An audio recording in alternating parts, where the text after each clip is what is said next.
basically taking information that you've accumulated over a period of time.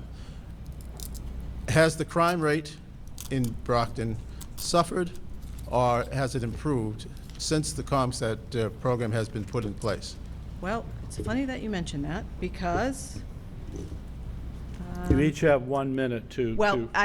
right now, I don't have the exact figures in front of me, unfortunately, but I know that both crimes against persons and crimes of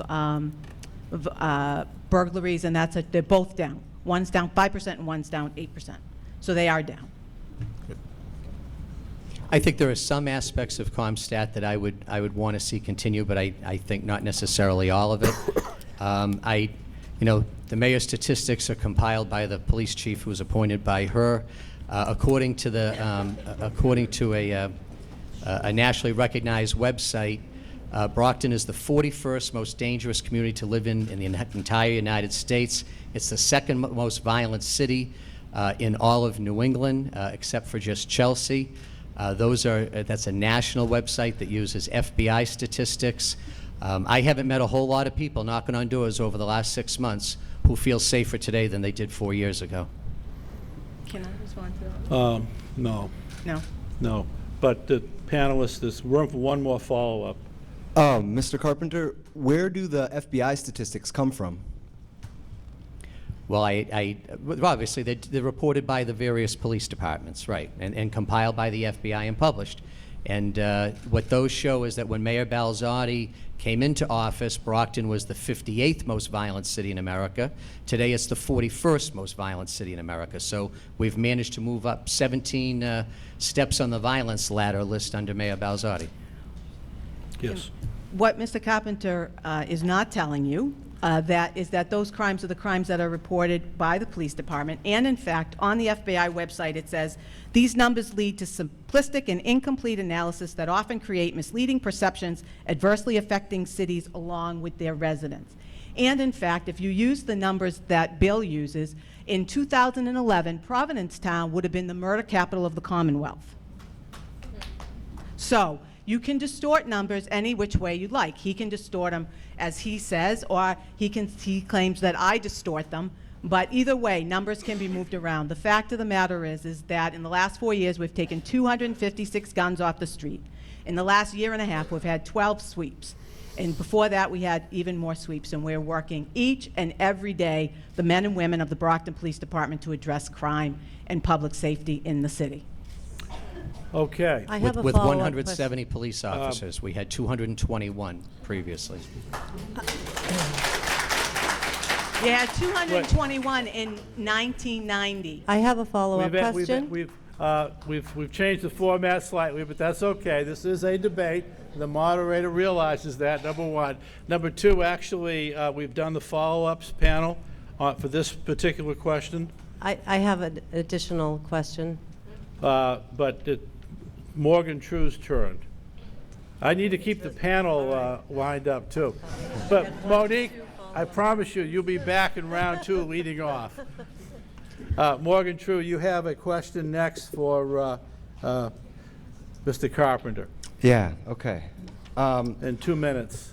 Mr. Carpenter, throughout the campaign, you've made repeated references to 9 court decisions in favor of Brockton Power, LLC, as evidence that a gas-fired power plant on the city's south side is inevitable. Can you name a few of those decisions and tell us why they lead you to believe that the city will not be able to prevent the power plant's arrival? Sure. I'll read you a quote from one of them right here, May 30th. There have been, and to get it straight, Morgan, what I've said is 6 decisions and 3 appeals, 9 in total, that have either been resolved or decided in favor of the developers. The current scorecard is developers 9, City of Brockton 0. The city has spent over $1 million in outside legal fees to not prevail once out of 9 attempts. But let me give you a few words from Chief U.S. Magistrate Judge Leo T. Sorokin in his May 30th decision. Now, this decision is in the $68 million civil rights lawsuit that the developers of the electric plant have filed against the city. And the city made a number of motions, including one to have Mayor Balzotti moved be removed as a defendant in that suit. All of those motions were denied. All the defendants remain in. And quoting just a couple lines out of that decision, the decision says that the defendants, including Balzotti, quote, orchestrated a scheme to destroy the project with improper motive and in bad faith. Almost from its inception, the project was plagued by a conspiracy in which each individual defendant knowingly and actively participated. Pursuant to the conspiracy, the defendants endeavored to reject, deny, and starve the project in order to fatally delay and ultimately kill it. Now, this is part of a very long, multi-page decision by Judge Sorokin on May 30th, but I think it gives a clear indication as to the direction that that lawsuit is going. Even a partial settlement in favor of the developers would bankrupt the city of Brockton.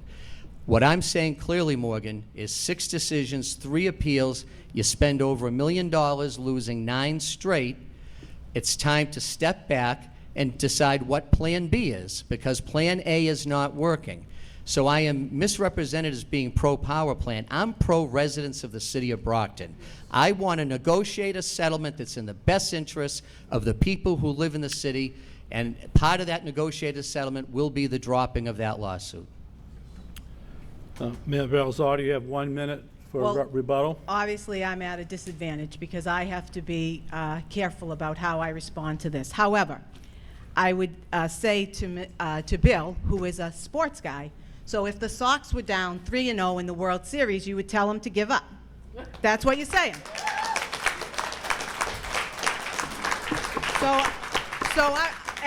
What I think I would do is I would change the pitcher. And they have $1 million players. And they have $1 million players. And they have $1 million players. So look. Could I ask the audience to please not cheer, applaud? It takes away from the substance of the debate. Here's the situation. You claim you're not pro-power plant, but you are pro-power plant. But you neglect to tell people the difficulties that have happened in Cambridge, that they've just been fined by the DEP. You go around saying that all of these things are fine. They're not fine. You know what? The bottom line is it's the health and welfare of the residents of this city that I'm most interested in. So you can say that you're interested in the city residents. I am interested in their health and welfare, and I'm going to stay right where I am on that issue.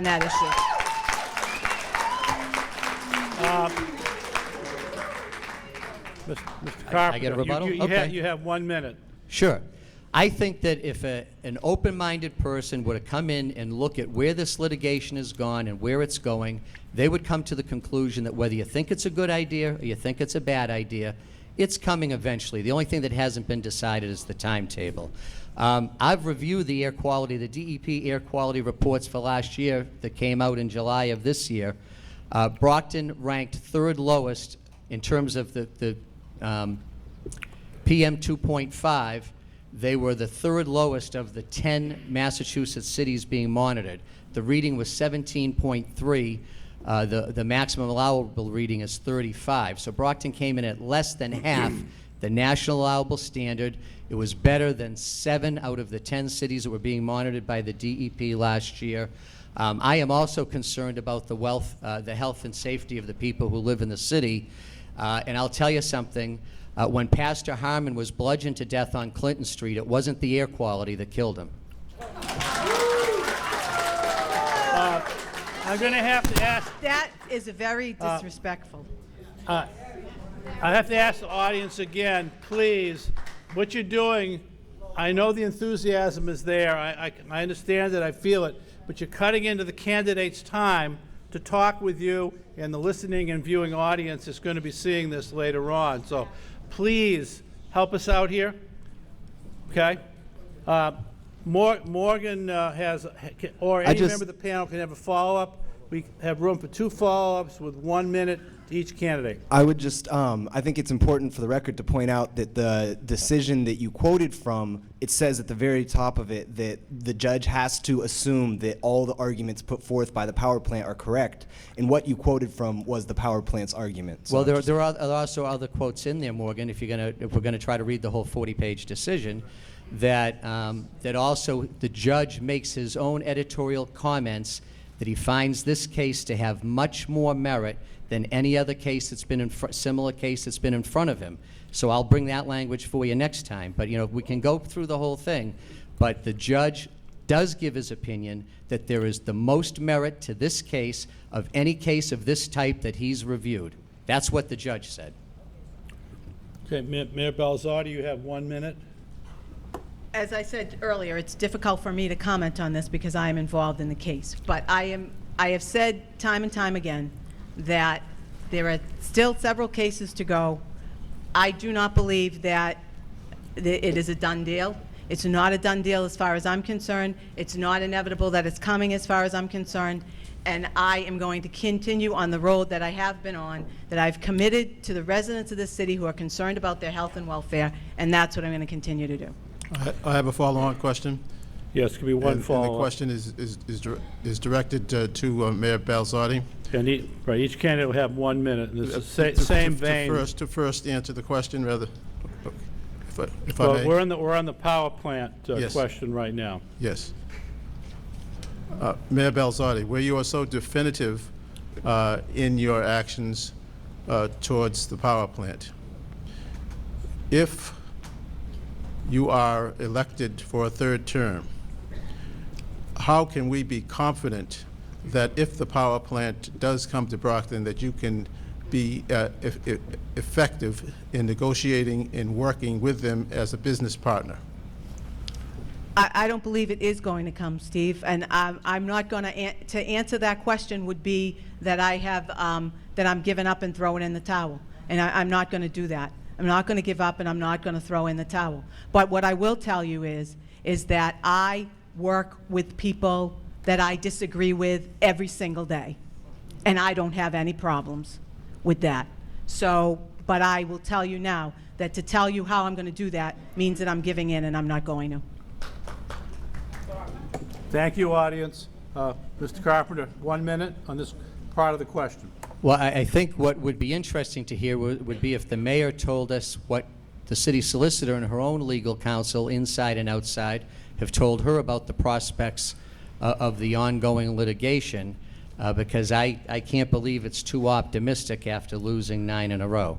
What I'm looking for in a negotiated settlement would be the dropping of the $68 million civil rights lawsuit.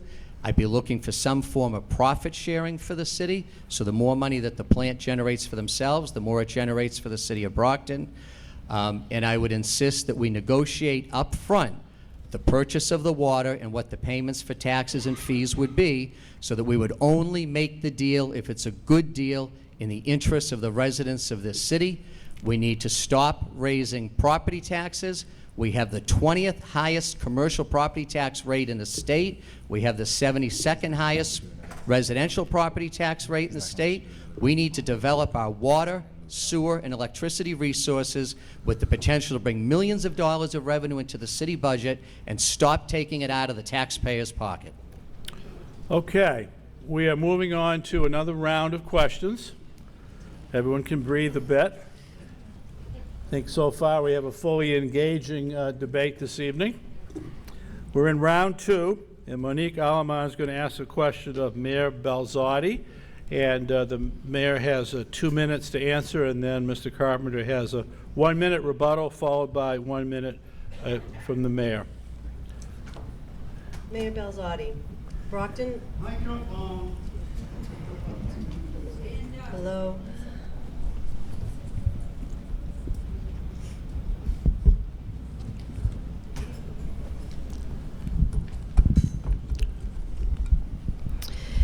I think many people who love the city of Brockton would agree that Brockton still has an image problem. It affects the value of real property, the desire of businesses to locate or stay in Brockton, and for some, a sense that there is nothing that can be done. How would you promote Brockton's strengths and encourage public agencies and private businesses to invest in Brockton? Well, actually, we've been very successful at that in the last 2 years. We've worked with Trinity Financial. We have a $100 million development that's going to be built in downtown. Station Lofts, Capstone Communities has just completed an $8 million project that will hopefully be occupied in December. We had the Demoulas built Market Basket. We've had work done at the Westgate Mall. The Bernardi Auto Group has come to the city. So there has been investment in the city. We have worked with private and public investors to come to the city. and we continue to do that. Obviously, it's the issue of working on public safety, which we are doing, working with our young people, which we are doing, and continue to do to develop a community that people can come to. But in addition to that, we are working right now with the Metro South Chamber of Commerce, and we are developing a marketing plan, and we're working also with the Brockton 21st Century Corporation. It's a strategic branding and marketing plan to help us promote the city. We're going to use some of the successes that we've had working with both longtime business owners and new business owners, and do interviews with people and develop a whole campaign to promote the city. It's something that we haven't engaged in the last 4 years, so that is part of the work that we have to do. But in addition to that, we have to work on the community and work on the issues and problems that we have within the community to also promote it. But we have a twofold plan going forward that we're prepared to undertake in the next 2 years. Thank you. Okay. Mr. Carpenter, you have 1 minute for rebuttal. Well, I'm not exactly sure how well we're doing because half the commercial and business space in the city is vacant. And when I walk from small business to small business going through this city, every business owner tells me that their business is off. There are a lot of hardworking people in this city looking for jobs. And what they tell me when I'm out visiting the businesses is that the Brockton economy is really tough right now, and I can't find very few businesses that are doing better today than they were 4 years ago. We need to make City Hall more business friendly. We need to get our license and permitting processes streamlined and online. We need to institute the Main Streets program that Menino brought to Boston in the late 90s, has been a huge success, built around urban business district renewal and revitalization. And I'll lead the way to do those things. I'll be an ambassador for the city.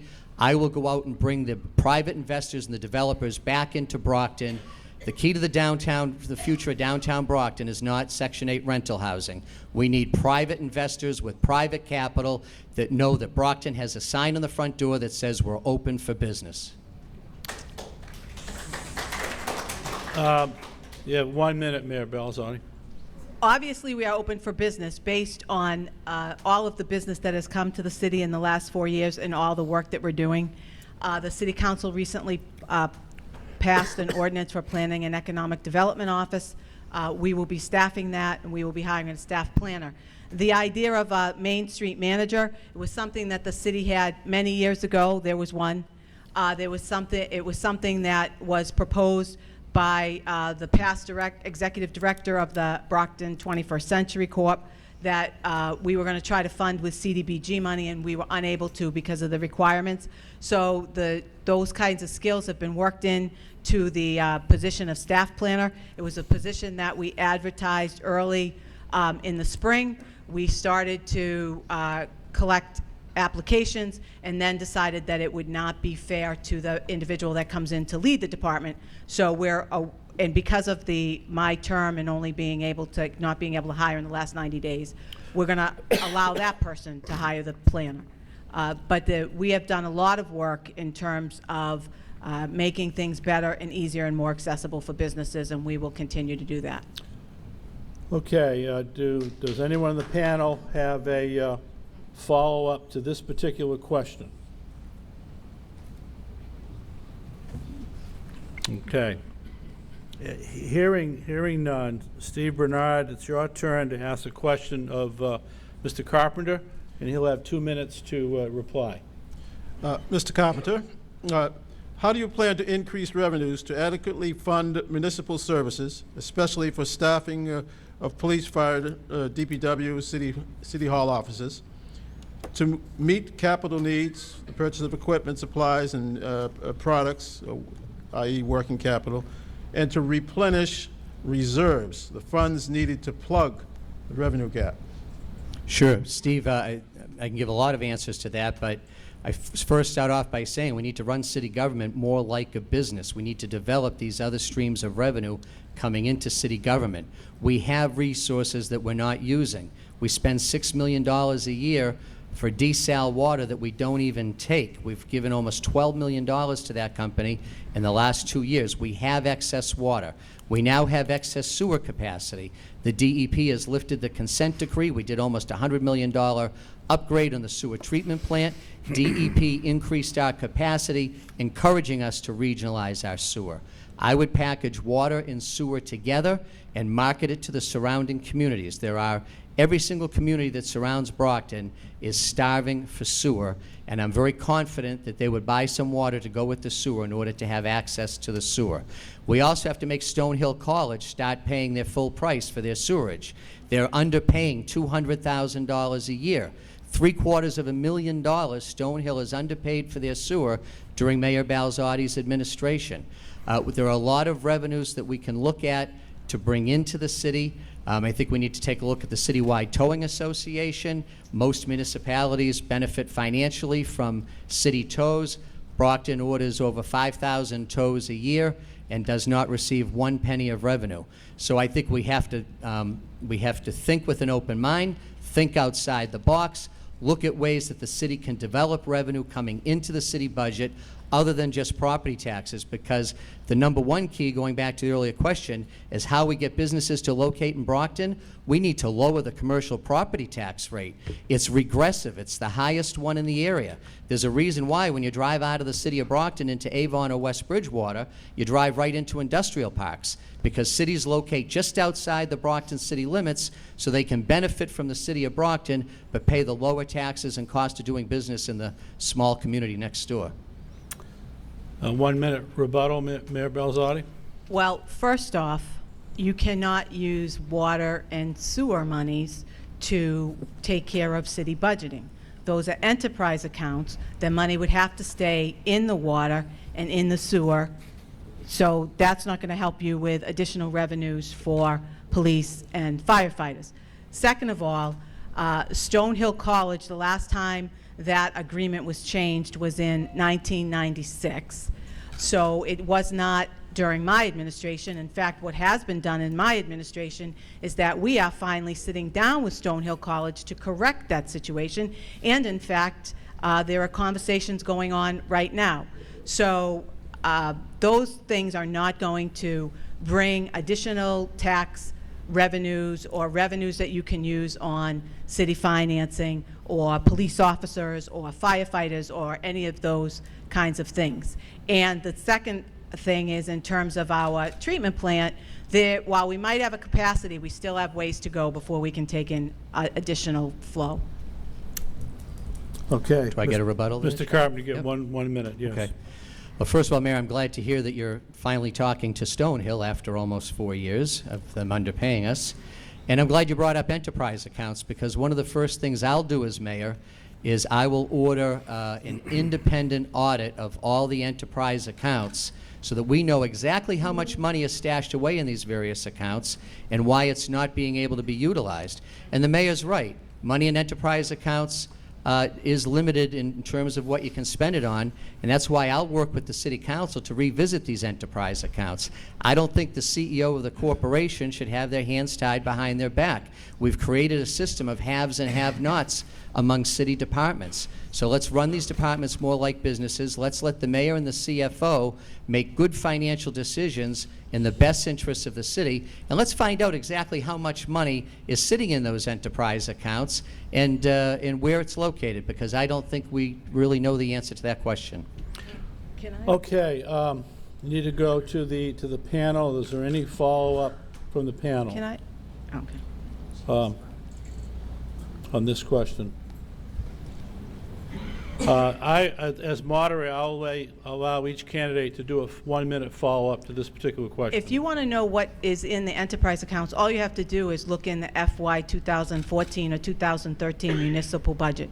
The listings are there, where the money goes, what's it's expended for, the very limited uses for the enterprise accounts, and that money it's all listed. It goes for capital, it goes for salaries, and it's all there. Or you can look at the audit that the city goes through every single year. All the expenses are right there. No one is hiding anything.